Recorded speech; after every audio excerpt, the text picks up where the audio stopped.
Miss, আপনার এই গাড়ির প্রাইস কত? ৪৯,০০০ ভাই সাব।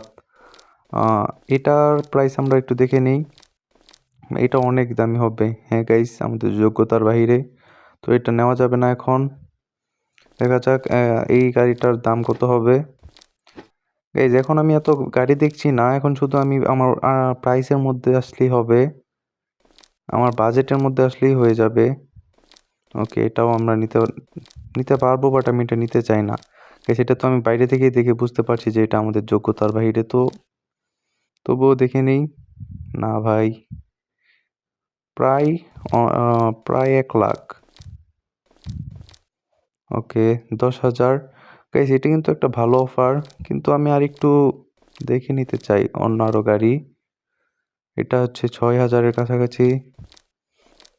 এটা 34,000, তো এটা তো আমি নিতে পারবো না। এক কাজ করি গাইস, আমি এটাকে আমার কাছে থাকা সবগুলো টাকা দিয়ে দিই, দেখি দেয় কিনা। আমি জানি দেবে না, তবুও একটু দেখা যাক। না গাইস, দিয়ে নাই। আমি তো জানি দেবে না, আমি একটু দেখলাম। ওকে ওকে, এই গাড়ি তো নিতে পারবো না, দেখা যাক।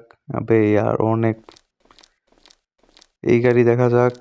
এটা 4,000-এর কাছাকাছি, অ্যান্ড এটা 8,000, যেটা আমার বাজেটের মধ্যে আছে, কিন্তু আমার গাড়িটা খুব একটা পছন্দ হচ্ছে না, খাটারা গাড়ি। তো গাইস, আমি এটা নিতে চাই না, দেখা যাক অন্য কোনো গাড়ি। এক কাজ করি, এটা নিয়ে নিই।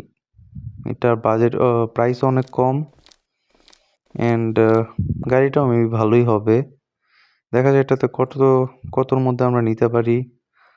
ও আরও বেশি টাকা দিতে হবে, তো এক কাজ করি, 4,200।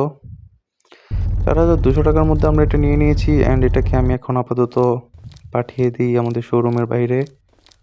অ্যান্ড এখন আমার কাছে অনেক টাকা আছে যেহেতু, তো আমি আরেকটা গাড়ি কিনতে চাচ্ছি, তো এটা নিয়ে নেই। কতর মধ্যে নেওয়া যায় এটা? 6,450-এর মধ্যে নিয়ে নিই, দেখি দেয় কি না। ওকে গাইজ, দিয়ে দিয়েছে। অ্যান্ড আমরা এখন দুটো গাড়ি নিয়ে নিয়েছি। এগুলোকে আমি এখন ঠিক করব, তারপর আমরা এগুলো বিক্রি করব। তো